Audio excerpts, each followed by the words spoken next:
Seja bem-vindo ao programa do Instituto Brasil 10. No programa de hoje, nós vamos tratar sobre o tema prevenção ao câncer de mama. E para nos falar sobre esse assunto tão importante, contamos com a presença da doutora Alessandra Navarro Souza. Ela é formada em Medicina em 2003 pela Faculdade de Medicina ABC, onde fez também residência de ginecologia e obstetrícia e mastologia. Desde que concluiu sua residência, atua no SUS, com residentes e internos, também da mesma faculdade.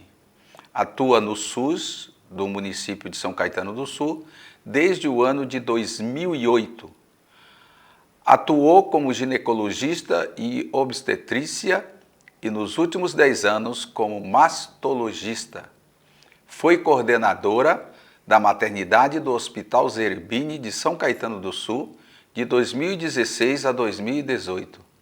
Atualmente é mastologista do CAISM de São Caetano do Sul e representa o município de São Caetano na curadoria da Fundação ABC.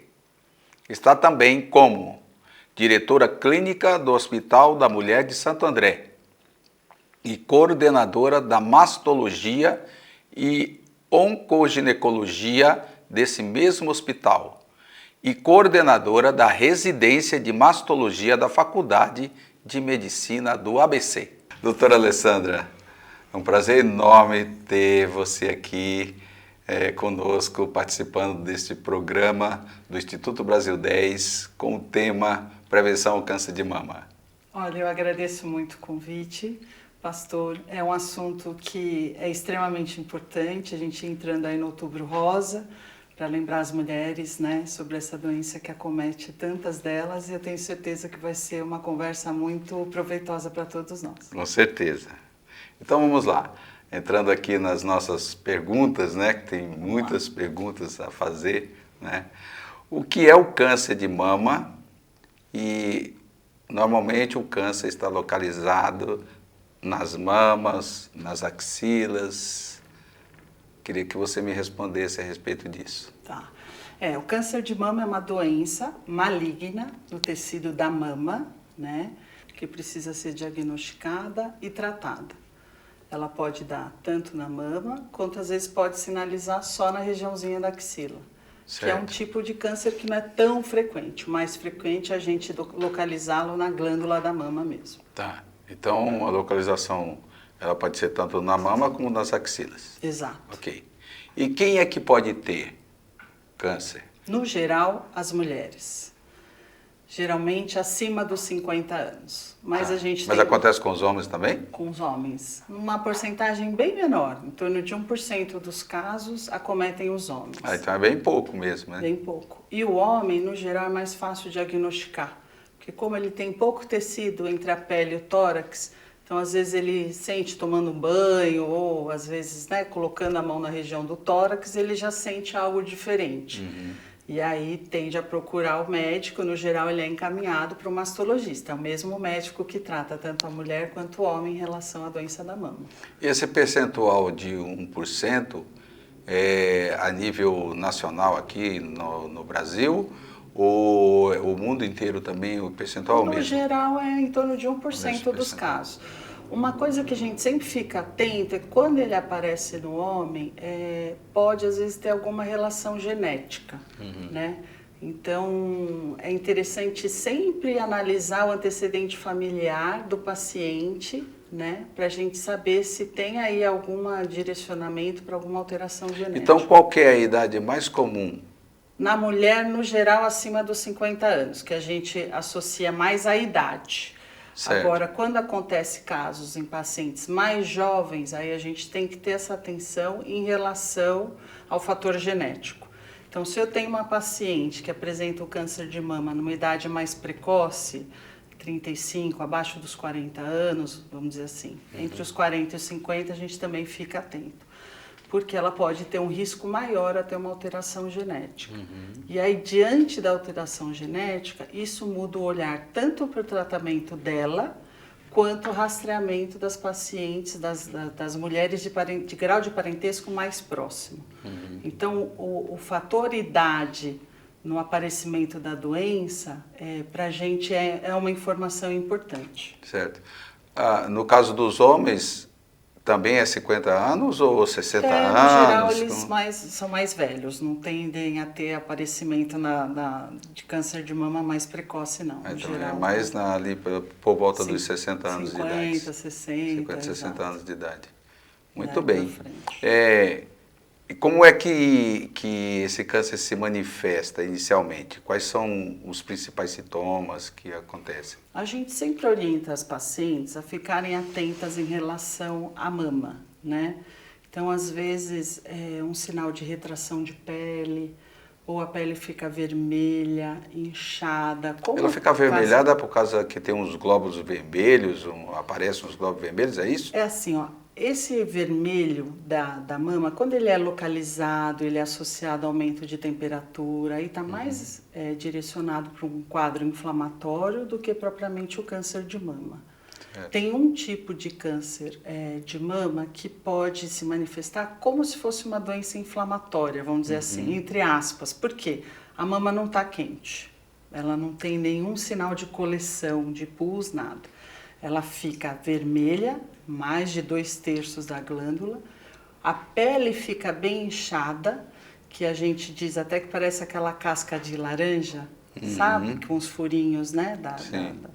Então, esse sinal é algo para chamar atenção. Se a mama assumir esse aspecto, é importante que ela procure o médico para entender direitinho o que está ocorrendo. Então, deixa eu assim, completar isso aqui. Em relação ao câncer de mama, em pacientes jovens, fale sobre o teste genético. Tá. O teste genético, o ideal é que eu faça no paciente que apresentou a doença na idade mais precoce, tá? Então, vamos supor, minha mãe teve o câncer de mama aos 50, mas a irmã dela teve aos 35. Então, melhor é que eu faça o teste genético na paciente que teve a doença na idade mais jovem, aos 35. Então, esta paciente faz o teste. Se ela tiver a mutação genética, aí os familiares de grau de parentesco mais próximo fazem o teste genético também, que aí ele vai procurar exatamente naquela regiãozinha do gene que alterou, certo? Se ela tem a mutação genética, a gente muda o olhar para o tratamento cirúrgico dela, tá? E muda também a forma, o rastreamento das mulheres de grau de parentesco mais próximo. Então, é uma informação importante, porque você muda completamente o olhar. Só que assim, a gente não tem todos os testes genéticos ainda disponíveis. Então, se eu estou diante de uma paciente que tem um histórico familiar importante para a doença, mesmo que ela faça o teste genético e deu negativo, a gente considera que as mulheres de grau de parentesco mais próximo devem iniciar o seu rastreamento 10 anos antes do aparecimento da doença naquela pessoa. Então, vamos supor, essa paciente de 35 anos fez o teste e deu negativo. Ok, mas as mulheres de grau de parentesco mais próximos vão iniciar o seu rastreamento com 25 anos, 10 anos antes. Certo? No geral, as mulheres, pela Sociedade Brasileira de Mastro, iniciam o seu rastreamento a partir dos 40 anos com a mamografia e pelo Ministério a partir dos 50. E aí você fala, por que essa diferença? Né? Pela sociedade, a gente já viu que em torno de 25% dos casos estão aparecendo antes dos 50 anos. Então, se você puder fazer o diagnóstico, né, dessas mulheres que estão nessa faixa etária entre 40 e 50, é interessante. Então não vai aparecer antes. Então o câncer está vindo mais cedo? Nas mulheres? Olha, é uma boa pergunta, né? Está vindo mais cedo ou a gente está fazendo mais diagnóstico, né? Eu acho que um pouquinho das duas coisas. Mas é interessante a gente entender que houve uma mudança comportamental do público feminino, né? Então, hoje a mulher ela é mais ingressada no mercado de trabalho, ela vivencia mais, né, o estresse, porque no geral ela soma funções, né, na grande maioria. Tem a questão da obesidade, que aumenta fortemente o fator de risco para câncer de mama, o aumento do consumo de bebida alcoólica, que a gente sabe que não há uma dose segura. Então são basicamente esses 3 itens, né? Bebida alcoólica, a questão da alimentação, que tem a ver com obesidade. Exatamente. Né? E também a questão... Tabagismo, estresse. Quer dizer, a gente buscar um estilo de vida. E a falta de exercício físico também colabora com isso? Então, é interessante, né, que na conversa, logo numa das primeiras conversas que a gente tem com a paciente, né, que ela recebe esse impacto, né, o baque da notícia, é um momento que a gente faz justamente ela repensar em tudo isso, né? Que é um momento em que agora ela tem que se dedicar a ela mesma. Então, procurar dormir bem, alimentação saudável, fazer atividade física. Se a conversa não está bem, se afasta. Se o filme não está legal, para de assistir. Ou seja, você procurar criar um ambiente em torno de você mais saudável. Porque é isso que faz o nosso sistema imunológico ficar 100%. Certo? Mas é muito sofrimento para as mulheres, né? O quê? Muito sofrimento para as mulheres, né? A vida atual, ela trouxe uma pressão muito forte sobre as mulheres. Muito. E a gente sabe, né, que a gente mora num país em que tem diferenças muito grandes e, assim, a maioria, tem muitas mulheres que são mãe solo, né, que a gente chama. Então, ela associa, ela soma muitas funções, né? Ela que provê, ela que cuida, ela que providencia, tudo em relação à família. E isso gera uma carga, um estresse, um cansaço, um esgotamento muito grande. E aí é o momento em que às vezes você busca, né, mais uma alimentação como compensadora, né, de todo esse sacrifício, vamos dizer assim. Às vezes o álcool como uma válvula de escape, que a gente sabe que não é boa, mas às vezes acaba sendo um caminho. Então são escolhas que vão te direcionando e te aproximando do risco de desenvolver uma doença que impacta tanto na mulher, né, como uma doença na mama. Agora você falou do rastreamento, e faz o rastreamento, então a pessoa está com aquela idade de 35 anos, já 10 anos antes as outras mulheres ali que faz parte do núcleo familiar, né, tal, tem que 10 anos antes já começar um acompanhamento. Agora, como é que é feita essa convocação? Porque, assim, você tem uma pessoa, vai lá, teve esse problema. Mas quem é que vai convocar essas mulheres que fazem parte desse núcleo, geral, desse ciclo, para vir fazer ter esse acompanhamento? É difícil, né? Não é algo que, assim, talvez seja tão fácil de organizar, né? Pensando em saúde pública. No geral, a gente orienta o paciente, né? Então essa mulher ela vai ser avisada, olha, é interessante que as mulheres da família fiquem mais atentas, que iniciem o seu rastreamento, né? Vamos supor, a partir dos 25 anos e tudo mais. Então, e como que você faz esse rastreamento, né? Numa paciente tão jovem, se a gente sabe que a mamografia, no geral, a partir dos 40 anos, né? Então, o ultrassom às vezes passa a ser um exame, uma ferramenta importante nessas pacientes muito jovens. Alguns serviços têm disponíveis a ressonância magnética, né, que também pode ser uma ferramenta importante. E mamografia, no geral, a gente preconiza a partir dos 30. Se a paciente tem um fator de risco para câncer de mama, você pode pedir uma entre 35 anos e 40 anos. Aí você fala assim, por que já não pede então logo no começo, né? Primeiro porque a mamografia, numa paciente com uma mama jovem, a mama jovem ela tem muita glândula mamária e a glândula fica branca na chapinha da mamografia. Com o tempo a mama vai sendo substituída por gordura, é um processo fisiológico, todas as mulheres vão passar por isso. E a gordura ela fica preta na chapa, certo? O nódulo ele tende a ficar branco. Então, se eu tenho uma mama com muita glândula, branco no branco não contrasta. Fica difícil ver, pode passar batido, vamos dizer assim, né? Se eu já tenho uma mama mais lipossubstituída, ou seja, eu fico com uma facilidade maior de identificar a presença de um nódulo, certo? Então não adianta eu pedir para paciente muito jovem, porque esse exame não vai me trazer uma informação e nem uma tranquilidade, que naquele branco todo não tenha nenhum nódulo escondido ali. Entendi. Certo? Entendi. Então, para essas pacientes, aí eu lanço mão do ultrassom e, se eu tiver disponível, a ressonância. A partir de uma determinada idade, eu já consigo lançar mão da mamografia. Mas esse padrão de mama, ele varia muito. Pode ter pacientes com 50 anos com uma mama bem glandular. Isso pode acontecer.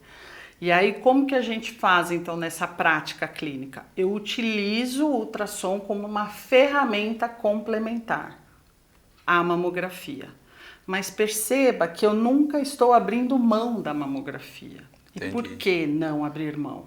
Porque ela é o melhor exame para fazer diagnóstico precoce de câncer de mama. Então, mamografia. A mamografia é o primeiro. Então, as mulheres aí fiquem atentas, né? Exato. Não deixa de fazer o exame. Esse exame é anual? Anual, a partir dos 40 anos. A gente faz anualmente aqui no município. Ok. Quais os principais fatores de risco? Então esse vale Você a pena citou a gente aqueles três lá, mas eu acho que a gente pode reforçar ou até... No geral é assim, a gente precisa falar sobre ver... mais alguns outros. Esse antecedente genético, no geral, é em torno de 5 a 10% dos casos, tá? Em relação ao estilo de vida, aí sim a gente tem bastante fator que pode ser gatilho, né? A gente não tem ainda exatamente todo o cenário que compõe o aparecimento da doença, mas a gente sabe que algumas escolhas é como se te aproximasse do risco de desenvolver a doença. Então, entre eles, obesidade, né, que geralmente vem associada aí a um sedentarismo, a uma má alimentação, né, diminuir a carga de estresse. A gente sabe que o estresse também impacta no sistema imunológico, né? Tudo aquilo que impacta no nosso sistema imunológico, que é a nossa defesa, né? Ou seja, se eu tenho alguma célula que está se desenvolvendo errado, eu tenho ali um exército dentro de mim que faz essa vigilância, né? Se eu enfraquecer o meu exército, eu posso comprometer essa vigilância, vamos dizer assim. E como é que a pessoa percebe, por exemplo, que ela está tendo um problema, alguma coisa estranha está acontecendo com ela? Por exemplo, no seio, em relação à mama. Em relação à mama. Olha, o câncer de mama, no geral, ele é uma doença silenciosa. Para nós seria melhor se ele sinalizasse com uma dor ou algo diferente. No geral, ele é silencioso. Não acontece nada no bico do seio? Pode acontecer. Não aparece um nódulozinho ali, alguma coisa não, assim? Isso pode acontecer. Então vamos lá, para os sinais que a mulher tem que ficar atenta, tá? Se ela está tendo saída de secreção pelo bico do seio. Secreção. De forma espontânea. Tem 2 tipos que estão mais de secreção que estão mais associados à doença, que é como água de cachoeira, trialina. Então a paciente, na verdade, ela percebe que o sutiã está úmido, ou ela acordou, a camisola está úmida. Então não existe um motivo ali aparente para aquela roupa estar alterada e ela percebe essa umidade no geral. Ou o sangue fica mais fácil perceber.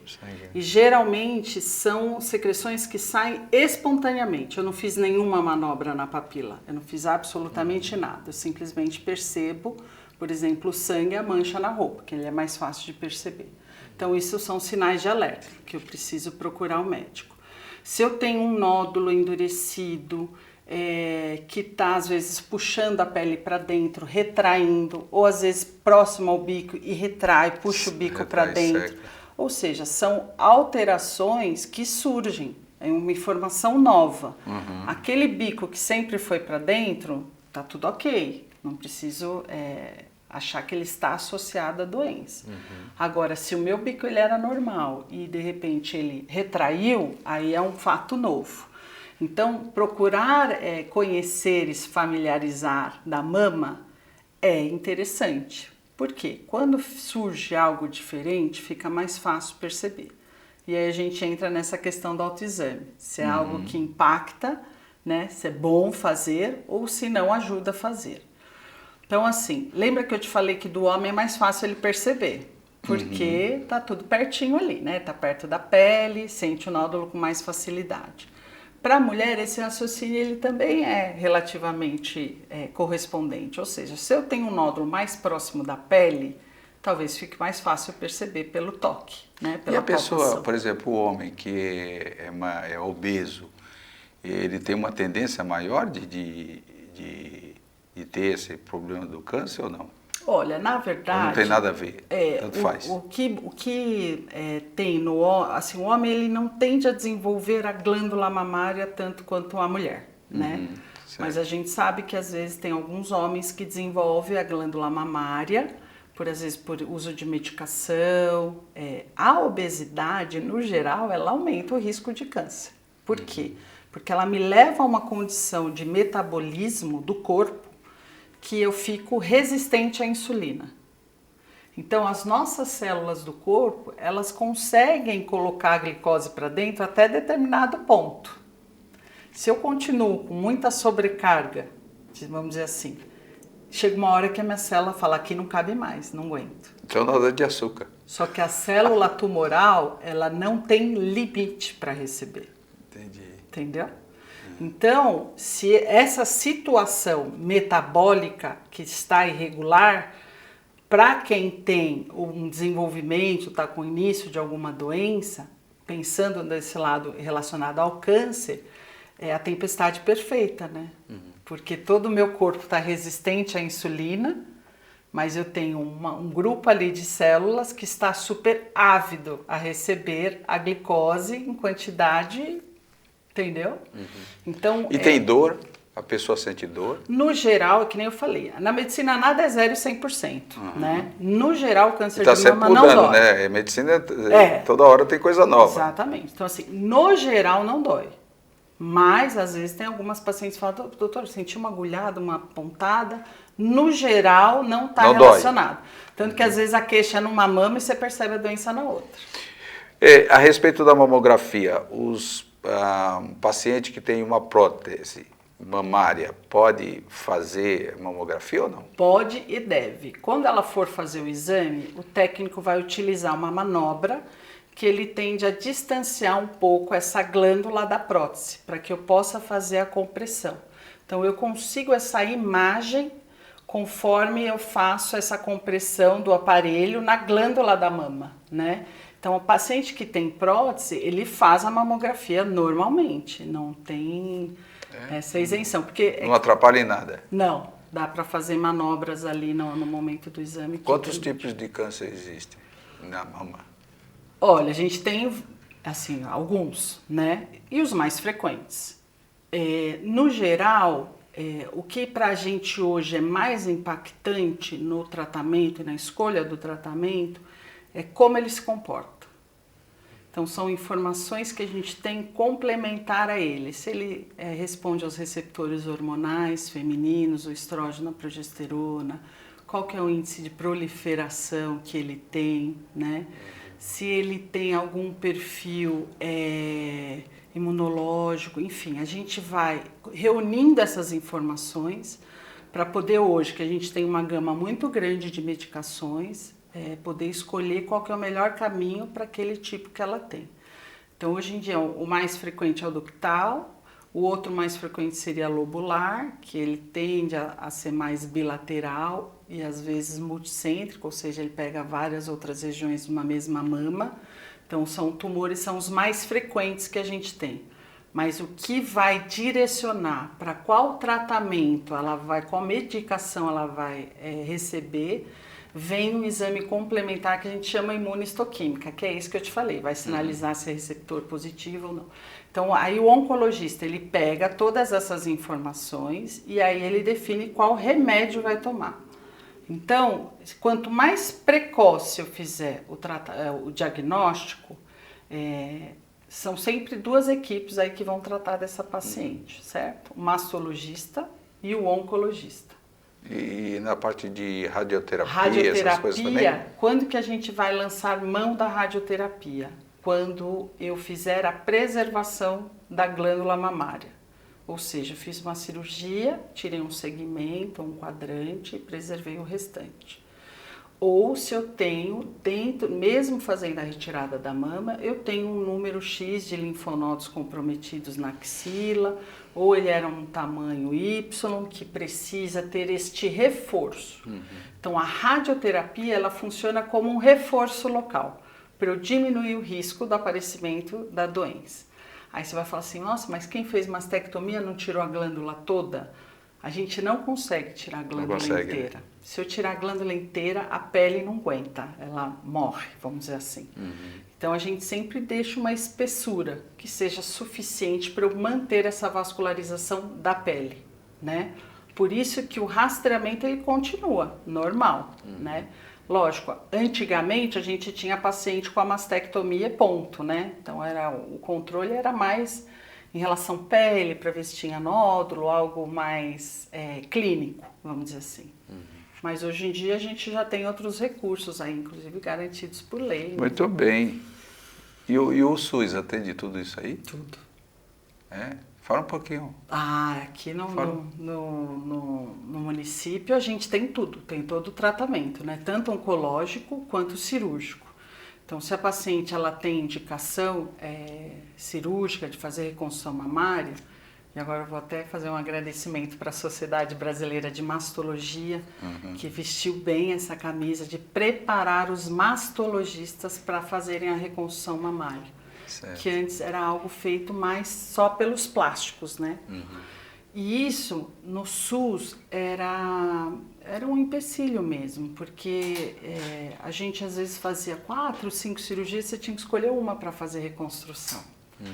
E hoje em dia, as pacientes, a gente tem uma equipe, né, aqui do município, em que todos os mastologistas estão aptos a fazer a reconstrução. Que bacana. Então, ela só não vai reconstruir se não for um desejo dela ou se o estadio da doença pede que primeiro o tratamento seja oncológico, finalizado, e aí depois, num segundo momento, você restabelece a estética com a reconstrução. Então, para nós que estamos aqui em São Caetano do Sul, estamos bem em toda a vida com o SUS de São Caetano do Sul. Exatamente. Tanto que assim, essas cirurgias da sociedade, né, que a Sociedade Brasileira investiu aí para preparar os seus mastologistas, para as pacientes do SUS, assim, eu vejo um ganho imensurável, né? Primeiro porque assim, a grande maioria tem as mamas maiores e sempre tiveram o desejo da redução, né? E aí mesmo quando a gente faz uma cirurgia preservando a mama, a gente tende a oferecer para ela a simetrização, né?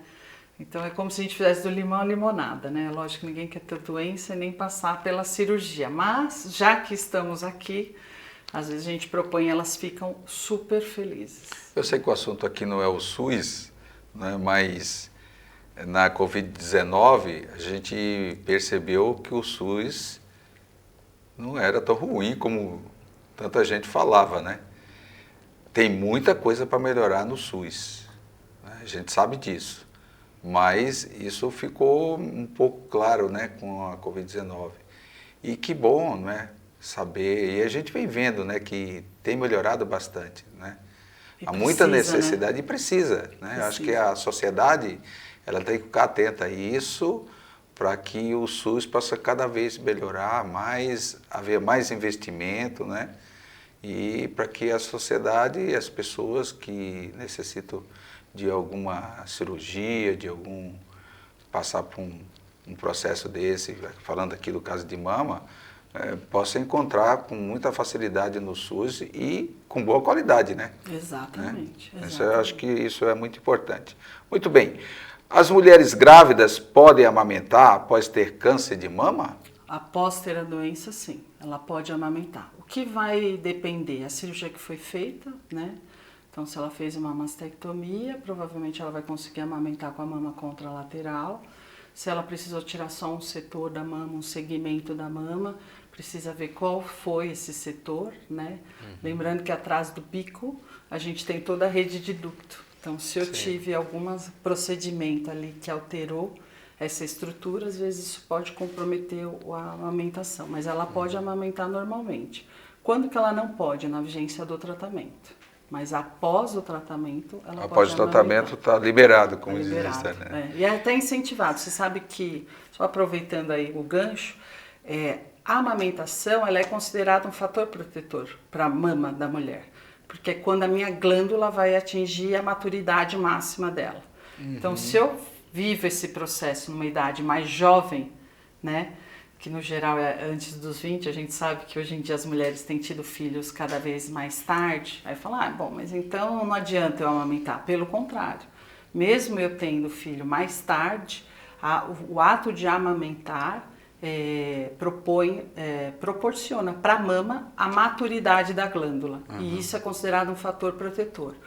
Mas então quer dizer que paciente que amamentou não vai ter câncer? Não, não é isso que a gente entende. O que a gente entende é que é um fator de proteção, mas isso não quer dizer que vai te tirar o risco de ter a doença. Lembrando que a gente pode ter outros gatilhos, outras situações que predispõem o aparecimento da doença. Com certeza. Outra coisa, existe cirurgia de reconstrução? Existe. Inclusive é garantido como por lei. Como funciona isso? A reconstrução mamária, ela é uma decisão da paciente, né? É um desejo dela. No geral, às vezes até a gente procura nesse momento, né, sentir o quanto isso para ela é importante, né? Porque são cirurgias maiores que envolvem muitas vezes o uso de prótese, a gente passa a ter um maior risco de complicação pós-operatório. Então tem que ser algo que ela realmente deseja. Ela desejando a reconstrução, a gente tem condições de fazer aqui no município, no mesmo ato do tratamento do câncer, a reconstrução mamária. É feito pelo município mesmo ou pelo SUS? Pelo SUS, pelo SUS, e o município consegue oferecer. A gente sabe que há às vezes essa diferença, né? Mas aqui a gente consegue oferecer. Então, essa paciente, ela decidindo que ela quer fazer a reconstrução e isso não for comprometer o tratamento oncológico dela, então depende do estágio que eu fiz o diagnóstico também da doença, mas mais uma vez a importância de eu fazer um diagnóstico precoce, né? Você percebe que o leque de ferramentas para oferecer para essa mulher é sempre maior quando eu faço um diagnóstico mais precoce. E percentualmente assim, a maioria das mulheres que passam por essa enfermidade e que tira lá a mama, tudo, a maioria delas faz a reconstrução ou não? Então, depende da cirurgia que ela vai necessitar. Então, lembra que eu te falei, por exemplo, vamos pegar aqui as nossas pacientes do SUS, aqui, São Caetano, certo? No geral, elas têm uma mama maior. Quando eu tenho uma mama maior, eu consigo tirar a doença, fazer a redução mamária e eu não precisei tirar a mama toda, né? Dependendo do tamanho do tumor e do tamanho da mama, às vezes é necessário que eu faça a retirada maior. E aí eu vou precisar de uma prótese para colocar no local. Hoje em dia a gente também tem a possibilidade de fazer como uma nova mama de gordura, vamos dizer assim, que é quando eu pego um retalho de pele e de músculo das costas, enxerto gordura neste retalho e trago para a região da mama, né? E aí nessa situação nem sempre eu vou precisar também da prótese. Mas se ela precisar fazer a reconstrução com prótese no município, ela tem acesso a isso. Agora eu vou fazer uma pergunta aqui para a doutora. Mais uma, né? Além das muitas que eu já fiz. Pode fazer várias. Quando tem o problema do câncer, dependendo do estágio, não é melhor tirar tudo ou faz só parcialmente? Essa sua pergunta isso é uma discussão que existe, por isso que eu estou te perguntando isso. Você lembra que eu te falei lá atrás que às vezes a gente lança a mão da radioterapia para aumentar a segurança do tratamento local, né? Então foram feitos estudos que demonstraram que se eu fizer a retirada da glândula mamária, né, a mastectomia ou a cirurgia preservando a mama associada à radioterapia, o risco de retorno da doença é o mesmo. É o mesmo. Agora, se eu não lanço mão da radioterapia, aí eu tenho maior risco de retorno da doença na mama que eu preservei. Então, por isso que logo desde o início a gente traz essa paciente para perto para ela entender a importância de cada etapa do tratamento.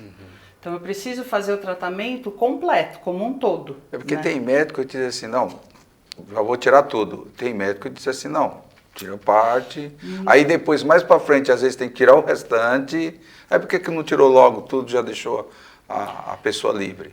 Assim, é que nem eu te falei, na medicina nada é 0 e 100%, né? Então, assim, a gente tem que analisar cada caso. Se eu tenho uma proporção entre o tamanho da doença e o da mama que me permita tirar a doença e preservar, mantendo um resultado estético, eu tenho trabalhos científicos que me respaldam dessa conduta. E aí eu associo a radioterapia. Muitas vezes o retorno da doença não está nem associado com a cirurgia que foi feita, mas ao perfil do tumor que ela tem. Né? Então, quanto mais agressivo, maior a chance de retorno. Né? Eu não gosto muito de usar esse termo, porque às vezes o paciente fala, nossa, meio agressivo, então tem chance de retorno. Hoje em dia, assim, o câncer de mama evoluiu muito em termos de medicamento, né?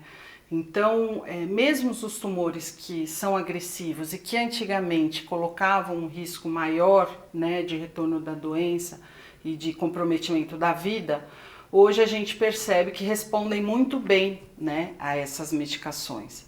Então, na medicina a gente aprende a não rotular, sabe?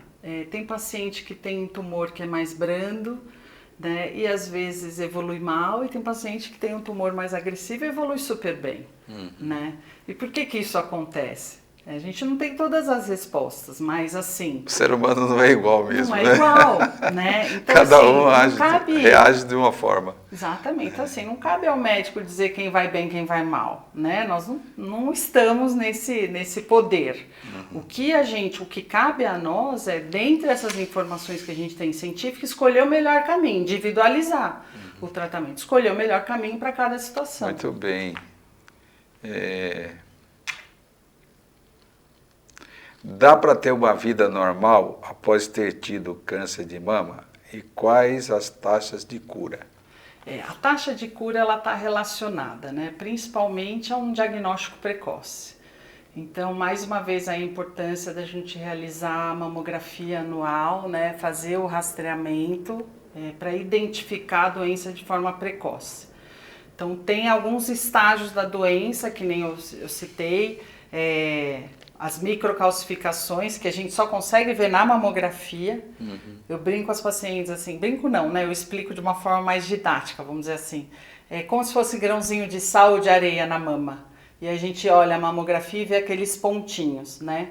A imensa maioria é benigna, mas uma parcela em torno de 20 a 30% pode ser um câncer inicial da mama.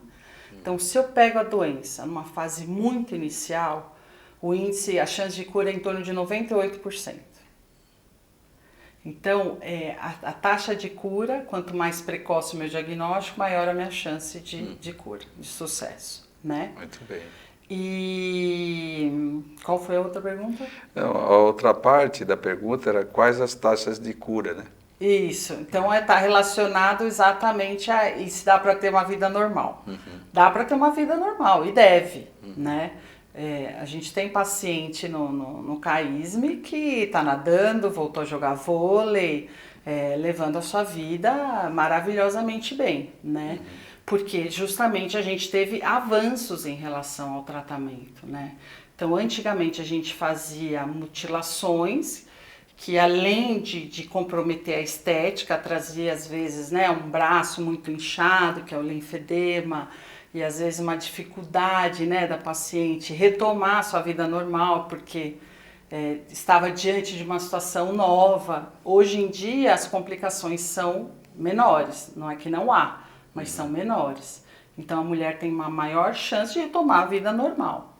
Tem um projeto muito interessante em São Paulo que eles fazem, que é o Remama, que são mulheres que tiveram câncer de mama e fazem a remada. Isso existe no mundo todo. Então, são mulheres que passaram pela doença e às vezes elas fazem essas competições, assim, quer dizer, voltar a remar, né? Trabalhando peitoral, membro superior, que são regiões aí envolvidas na cirurgia, né, da mama. Então, eu fico imaginando que isso não é uma coisa fácil, né, passar por um problema assim. Não. Porque é toda a questão estética, né? E a mama, ela tem um papel, né, tanto social quanto íntimo para a mulher. Então, quando ela se vê diante da doença da mama, existe essa preocupação, né? Primeiro que ela sabe que é uma doença que às vezes pode evoluir mal, né? E além disso tende a trazer, porque aí a gente vai buscar a memória mais antiga, né? E que era justamente as mulheres mutiladas. Então isso traz um choque, né? Acho que duplo aí, tanto pelo diagnóstico quanto pelo impacto, né, da imagem social e da autoimagem. Então, essa questão de você poder oferecer um resultado estético satisfatório para essa mulher que está passando pela doença é algo que impacta no próprio tratamento, né? Então, eu considero que isso foi um dos grandes avanços aí da Sociedade Brasileira de Masto, porque ainda mais pelo SUS, a gente tinha uma dificuldade muito grande de oferecer isso em uma escala maior do que era possível oferecer, e a gente vê nitidamente o impacto, né? Então, às vezes tem pacientes com a mama bem pequenininha, aí vai fazer a cirurgia, fala, doutora, meu sonho sempre foi uma mama um pouquinho maior. Você já vai pôr a prótese de um lado, já põe a prótese do outro. Faz. Então, e aí você tenta buscar essa simetria, né? Eu brinco com elas, falo, olha, a nossa mama natural, ela já não é uma igual à outra. Então, não vamos nos arriscar achando que vai ficar exatamente igual. Mas a ideia é você manter uma simetria, né? Um resultado estético que seja satisfatório, para ela se sentir confortável, né? Tanto socialmente quanto na vida íntima. Aí a gente sabe que isso aí para a mulher é extremamente importante, né? Exato. Bom, chegando aqui a uma última pergunta. Cada vez mais pacientes jovens estão tendo o diagnóstico de câncer de mama. Qual a importância da preservação da fertilidade para essas mulheres? Nossa, essa pergunta é fantástica. Quando a paciente é diagnosticada pelo câncer de mama, numa idade jovem, é uma das perguntas. Primeiro, você tem que saber qual o método anticoncepcional que ela está utilizando, né? Se for hormonal, a gente já precisa afastar e entra com método de barreira, que seria camisinha ou masculina ou feminina. E se ela tem já a prole constituída, ou seja, eu já tenho meu número de filhos, eu não penso ter mais, ok. Se ela pensa em ter filhos, então a gente já indica, já encaminha ela para o Centro de Fertilidade aqui da Faculdade de Medicina ABC, para que ela faça a captação de óvulos. Por quê? Uma das etapas do tratamento, dependendo do tipo histológico, do perfil imunistoquímico, que nem eu te falei, mas no geral os pacientes jovens acabam fazendo a quimioterapia. A quimioterapia ela pode levar a uma falência ovariana, uma menopausa precoce. Então eu posso fazer a quimio e entrar em menopausa e não ter essa recuperação da função do ovário, ou às vezes elas podem ter uma perda temporária e depois o ovário pode retomar a sua função. Só que você não tem muito como ter essa informação neste momento que precede a quimioterapia, né? Então o ideal é a paciente que quer ter filhos, ela realizar essa captação de óvulos antes de iniciar a quimioterapia. Ok. Certo? Muito bom. Bom, essa entrevista está excelente, né, aqui com a doutora Alessandra. Mas nós estamos chegando ao final desse programa de hoje.